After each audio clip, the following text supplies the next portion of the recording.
नमस्कार दोस्तों, राधे राधे। मैं अजय वर्मा आपके साथ नया टॉपिक लेके आया हूँ। एलसीआर या आरएलसी परिपथ, जो कि हमारा प्रत्यावर्ती धारा का एक टॉपिक है। आरएलसी, जहां पर हम प्रतिरोध, प्रेरक और संधारित्र को एक साथ एक परिपथ में श्रेणी क्रम में जोड़ देते हैं। इसमें श्रेणी क्रम में जोड़ने के बाद क्या प्रभाव दर्शाता है, क्या प्रभाव उत्पन्न होते हैं, उनके बारे में हम स्टडी करेंगे।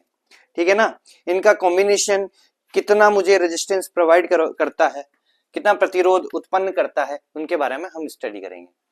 यहाँ पर ये हमारा प्रत्यावर्ती स्रोत है, प्रत्यावर्ती धारा का स्रोत है। यहाँ से हमें वोल्टेज मिलता है प्रत्यावर्ती रूप में। ठीक है ना, लगातार चेंज होने वाला। ये जाता है रेजिस्टेंस में, जाता है इंडक्टर में, जाता है और कैपेसिटर में जाता है। ठीक है, तो ये वोल्टेज पर्टिकुलर एक वोल्टेज प्रोवाइड करवाता है।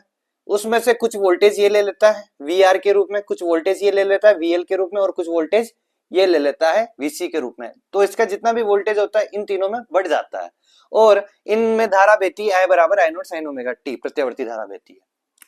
तो दोस्तों, मैं जितना वोल्टेज दे रहा था वो किस में जा रहा है, वी आर में जा रहा है, वी सी में, वी एल में जा रहा है, वी सी में जा रहा है। ठीक है ना, तो मैं इसको एक साथ लिख सकता हूँ वी एल सी आर, इन तीनों का कॉम्बिनेशन। ठीक है, तो ई का मान कितना था, ई नोट साइन ओमेगा टी बराबर एलसीआर के लिए क्या लिख सकता हूं, वीएलसीआर के लिए वी नोट एलसीआर बराबर, sorry, LCR sine omega T. ठीक है, क्योंकि दोनों प्रत्यावर्ती रहेंगे। जो आप आउटपुट दे रहे हो, जो आप इनपुट दे रहे हो, वो आउटपुट प्रत्यावर्ती रूप में निकल के आ रहे हैं यहाँ पे। ठीक है ना, मतलब जितना वोल्टेज आप प्रत्यावर्ती रूप में ले रहे हो, तो ये प्रत्यावर्ती रूप में ही अपनाएंगे। ठीक है ना, तो साइन ओमेगा टी से साइन ओमेगा टी कैंसिल हो जाएगा, ई नोट बराबर वी नोट एलसीआर आ जाएगा।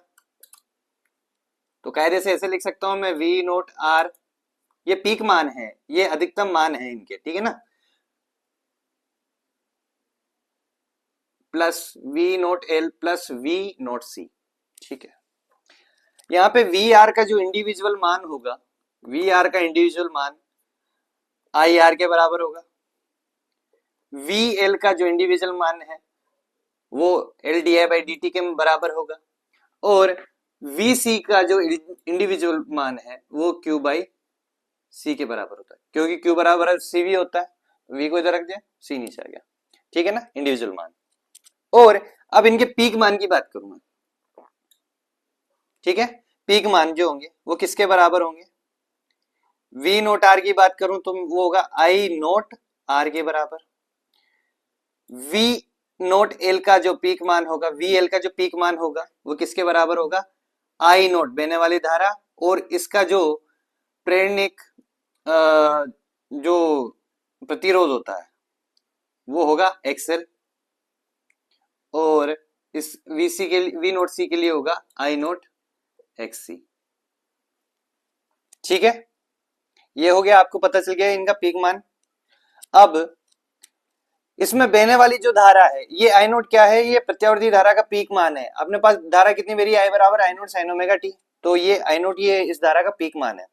ठीक है, अब हमें पता है इतनी धारा बह रही है, आई नोट साइन ओमेगा टी। अब क्या करना है आपको, अब फेजर डायग्राम का इस्तेमाल करना है। किसका इस्तेमाल करना है, फेजर डायग्राम का इस्तेमाल करना है। फेजर डायग्राम का इस्तेमाल क्यों करना है दोस्तों, हमें अब यहाँ पे प्रतिबाधा निकालनी है। इसकी क्या निकालना है, मतलब इनके कॉम्बिनेशन से कितना रेजिस्टेंस डेवलप हो रहा है वो निकालना है। वो रेजिस्टेंस निकालने के लिए सबसे पहले इनका फेजर डायग्राम समझना पड़ेगा। जो अगर सबसे पहले मैं प्रतिरोध वाले की बात करूं, प्रतिरोध का जो फेजर डायग्राम निकल के आता है आपका ऐसे निकल के आता है, मतलब इसमें जो धारा और आपका वोल्टेज है वो सेम डायरेक्शन में होता है, इनमें कोई लेग नहीं होता, इनमें कोई अंतर नहीं होता। ठीक है ना, तो जिधर वी एल होता है उधर ही आई होता है, उसी सॉरी वी आर होता है उसी डायरेक्शन में आई होता है, मतलब दोनों सेम डायरेक्शन में रहेंगे।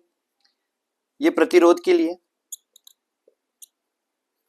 और अगर मैं बात करूं प्रेरक की, प्रेरक में क्या होता है दोस्तों, आपका जो वोल्टेज होता है वो धारा से पाई बाई टू आगे रहता है, धारा से पाई बाई टू आगे रहता है। अब मैं बात करता हूं किसकी, लास्ट जो बचा है संधारित्र की। संधारित्र के लिए जो फेजर डायग्राम रहता है, सिंगल सिंगल की बात करें, ये इसमें क्या होता है, इसका वोल्टेज धारा से पाई बाई टू पीछे रहता है, या फिर इसमें कह सकते हैं कि इसमें धारा पाई बाई टू आगे रहती है संधारित्र में। ठीक है ना। अब इन तीनों को कंबाइन करके अपन को नया फेजर डायग्राम बनाना है। किसका, इस वाले सर्किट का। बनाते हैं सर। तो आई को मैं एक्स डायरेक्शन में लूंगा और बाकी जो वोल्टेज है उसको वाई डायरेक्शन में लूंगा। ये नेगेटिव में होगा, ये पॉजिटिव में होगा, उसी हिसाब से अपन काम करेंगे। और ये एक्स डायरेक्शन में होगा, वी आर वाला। ठीक है, डायरेक्शन के हिसाब से ये VL इधर आ गया। ठीक है, और आई सभी का इधर है ही सही, आई। ठीक है, और आपका VC है जो नीचे है। ठीक है, और अब बात करते हैं लास्ट वाला जो प्रतिरोध था उसका वोल्टेज, वो दोनों एक सेम ही डायरेक्शन में रहते हैं। ये VC VR। ठीक है, अब इन तीनों का कॉम्बिनेशन करना है। अब इनका होगा सदिश संयोजन। क्या होगा, सदिश संयोजन। अपन वेक्टर एडिशन का इस्तेमाल करेंगे। यहाँ पर कोई से भी शुरुआत में दो वेक्टर्स ले लो, या तो इन दोनों को ले लो, या फिर इन दोनों को ले लो, या फिर इन दोनों को ले लो। तो सबसे सिंपल जो मानता हूं मैं, सबसे पहले इन दोनों को ले लो, क्योंकि इन दोनों के बीच में एंगल है 180 डिग्री। कितना एंगल है, 180 डिग्री। एक पॉजिटिव डायरेक्शन में जा रहा है, एक नेगेटिव डायरेक्शन में जा रहा है। और यहां पर क्या होता है, VL का मान अगर मैं मानू VC से अधिक है तो क्या होगा, VL is greater then VC। तो क्या होगा भाई साहब, VL बड़ा है, VC छोटा है, तो परिणाम किधर निकल के आएगा, इसी डायरेक्शन में। तो ये बड़ा है तो इसकी डायरेक्शन में निकल के आएगा, तो कहीं ना कहीं यहां पर निकल के आएगा। तो इसकी लेंथ को मैं बोल दूंगा VL minus, sorry V note, V note के लिए हो जाएगा ये। ठीक है, V note L minus V note C। अब हो गया। अब आपको क्या करना है दोस्तों, अब ये वाला हटा दो, इसको भूल जाओ और इसको भूल जाओ। जो है ये वाला है अब, और ये वाला है। ठीक है ना। अब इन दोनों में क्या करना है, अब इन दोनों का वेक्टर एडिशन करना है। ये अलग, ये अलग, इन दोनों के बीच में जो एंगल है वो पाई बाई टू है। कितना है, पाई बाई टू। तो अपन वेक्टर एडिशन कैसे करते हैं, आर जो परिणामी वैल्यू निकालनी होती है अपन को, तो कैसे निकालते हैं, आर बराबर A1 square plus A2 square plus A2 A1 A2 कोज थीटा, इनके बीच में जो भी एंगल होता है। ठीक है ना। तो यहाँ पे एंगल पाई बाई टू है। कितना है, पाई बाई टू। और कोस पाई बाई टू कितना होता है, 0। तो ये 0 निकल के आएगा अल्टीमेटली। तो ये पूरा पूरा वैल्यू कितना हो जाएगा, 0 के बराबर हो जाएगा। तो आर अपना कितना निकल के आएगा, under root A1 square plus A2 square. ठीक है, और यहाँ पे A1 A2 क्या है, ये वाला A1 ये वाला A2। आपकी इच्छा है A1 इसको लो A2 इसको लो, कैसे भी कर सकते हो। ठीक है, तो यहां पर निकल के आएगा। और आर यहाँ पे क्या होगा, वोल्टेज के रूप में रहेगा परिणामी। तो उसको मैं या तो ई नाम दे देता हूँ या VLCR नाम दे देता हूँ। ठीक है ना।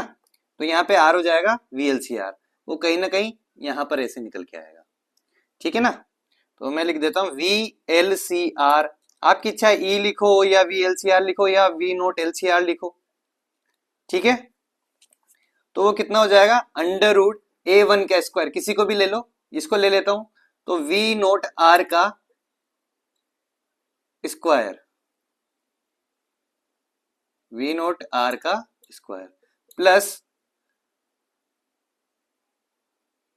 V note L minus V note C का होल स्क्वायर।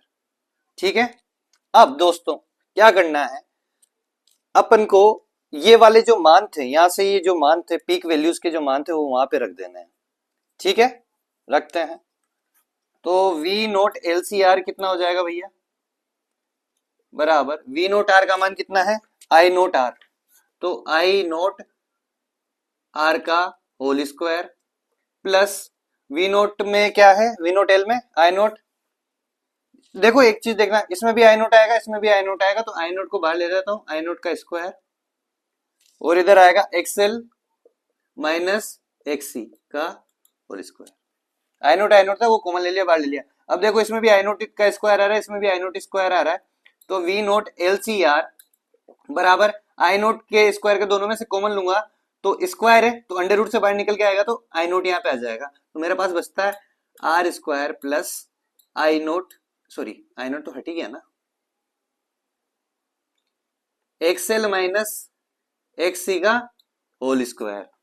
ठीक है, अब इस आई नोट को इसके नीचे भेज देता हूं, तो V note L C R divided by I not under root R square plus XL minus XC का होल स्क्वायर। ठीक है, V note L C R अपन आई नोट को क्या लिख सकते हैं, आपने ओम का नियम पढ़ा होगा ना कि वी इज इक्वल टू क्या होता है, आई आर होता है। ठीक है ना, तो v को जब i से डिवाइड कर देते हो अपने पास प्रतिरोध निकल के आता है, तो ये भी एक तरीके का प्रतिरोध होगा जिसको हम z से दर्शाएंगे, तो वो हो जाएगा z बराबर R square plus XL minus XC का होल स्क्वायर। ये z आपका प्रतिबाधा कहलाता है। क्या कहलाता है, प्रतिबाधा। किसकी प्रतिबाधा, इस पूरे सर्किट की प्रतिबाधा एक तरीके से रेजिस्टेंस है, पूरे सर्किट का कंबाइन करने पर रेजिस्टेंस है। ठीक है दोस्तों, ये इसका यहाँ पर ये कंप्लीट हुआ। अब इसके बारे में अगला जो भी स्पेशल केसेस है नेक्स्ट केस में अपन पढ़ेंगे नेक्स्ट वीडियो में। दोस्तों इसमें एक चीज और बता दूं कि ये किस डायरेक्शन में होगा, तो अपन को ये क्या करना पड़ता है, यहाँ पे एंगल निकालना पड़ता है फाई। ठीक है, तो ये फाई एंगल निकालने के लिए क्या करेंगे, टेन थीटा का इस्तेमाल, टेन थीटा वाले फॉर्मूले का इस्तेमाल करेंगे। टेन थीटा बराबर क्या होता है, लंब बटा कर्ण, सॉरी लंब बटा आधार, यही होता है। तो एंगल तो ये है, इसके सामने जो भी लंब होगा वो लंब हो जाएगा और इसका जो आधार होगा वो आधार हो जाएगा। ठीक है ना, तो अपने पास जो इसको कैलकुलेट करने के लिए जो आधार लेंगे वो वी आर होगा और इसका लंब जो होगा यहाँ की लेंथ हो जाएगी V note L minus V note C. ठीक है, तो अपन को टेन फाई निकालना है, इसको मिटा देता हूं थोड़ा।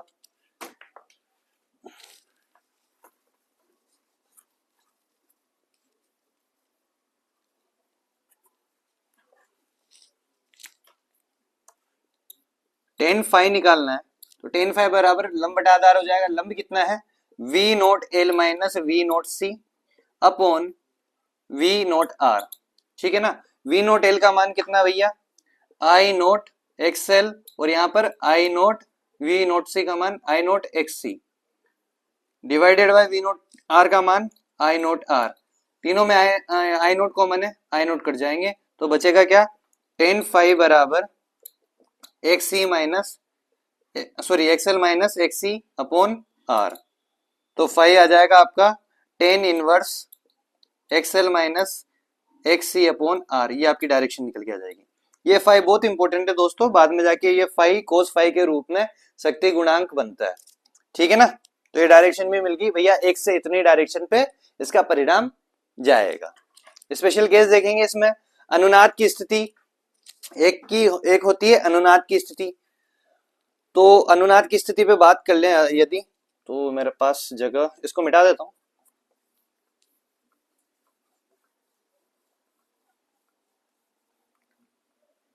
अनुनाद की स्थिति से पहले ये देखेंगे आप, यदि पहला यदि ये पूरा मान है यहाँ पे R square plus XL minus XC है, यदि XL is greater than XC होता है तो यहाँ पर क्या होगा, पूरा मान क्या निकल के आएगा, एक्सएल माइनस एक्सी है, तो यहाँ पर क्या होगा दोस्तों, अपना जो परिपथ है प्रेरणिक प्रतिघात की तरह काम करेगा, प्रेरणिक प्रतिघात की तरह। जब XL is greater than XC होगा, ठीक है, क्योंकि इसका मान ज्यादा बढ़ जाएगा तो इसका प्रतिरोध ज्यादा बढ़ जाएगा, तो इसमें धारा का मान डोमिनेट ये करेगा। ठीक है, सेकंड केस होता है यदि एक्सी एक्सएल से ज्यादा है, क्या होगा, एक्सएल से ज्यादा होगा, एक्सी का मान एक्सएल से ज्यादा होगा, तो डोमिनेट कौन करेगा, एक्सी वाला संधारित्र करेगा तो वहां पे धारतीय प्रतिघात की, वो पूरा सर्किट धारतीय प्रतिघात की तरह काम करेगा। और लास्ट केस होता है इसमें,